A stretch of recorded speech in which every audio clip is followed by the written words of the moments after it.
Hi friends, welcome back to my YouTube channel. સ્વાગત છે તમારું આજના ફ્રેશ નવા બ્લોગમાં. અને જો આજે છે ગણેશ ચોથ, તો આપણે બધાએ ગણપતિ માટે લાડુ બનાવ્યા છે. અને અમે જો અત્યારે ગણપતિના લાડુ બનાવવાની તૈયારી કરી લીધી છે, તો હું તમને બતાવી દઉં. જો મિત્રો, અહીંયા મમ્મીએ બનાવ્યો છે એક ટબ ભરીને ચેવડો. અને અહીંયા છે આ લાડુ માટેનું બધું તૈયાર કરી લીધું છે. આ મારા માટે ખાંડના લાડુ, મને ખાંડના ભાવે એટલા માટે ખાંડ મેં દળી છે. અને આ છે મુઠિયાનો ભૂક્કો. ને અહીંયા મમ્મી પૌવા ભરે છે.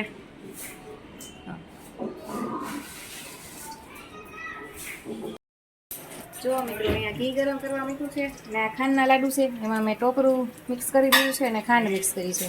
ઘી ગરમ થાય પછી એમાં ઘી નાખી દેવાનું છે. ટોપરાનો ભૂકો છે, ગોળ છે, અંદર છે. જો મિત્રો, અહીંયા હું વાળું છું ખાંડના લાડુ અને મમ્મી બનાવ્યા છે એ છે ગોળના લાડુ. મમ્મીએ ગોળનો પાક લઈને એમાં મિક્સ કરી દીધો છે.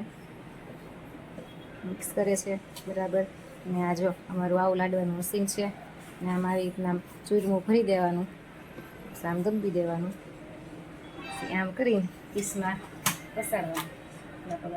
નીકળી જાય, નીકળી ગયો. જો આવો લાડુ આપણો બને. હાલો, ગણપતિ બાપા મોર્યા. નાખે છે અને હવે ભેગું કરી નાખો. જેના ભાગમાં આવશે એને નીકળશે. જોવું આજે કોના ભાગમાં આવશે. આ પણ ગરમ છે સાનું બધું ને. તો જો મિત્રો, ગણપતિ દાદાને આપી દીધા છે લાડુ જમવા માટે. જલ ધરી દીધું છે અને સાથે ગાનાને આપી દીધું છે. અને હવે અમે બેસી જઈએ છીએ. લાડવા તૈયાર થઈ ગયા છે ગોળના, મારા સ્પેશિયલ ખાંડના. આમાં છે ભાત, ભાત છે, મગનું શાક. જો મગનું શાક. તો ચાલો મિત્રો, જેને જમવું હોય ઈ. તારું ખાવું છે લાડુ?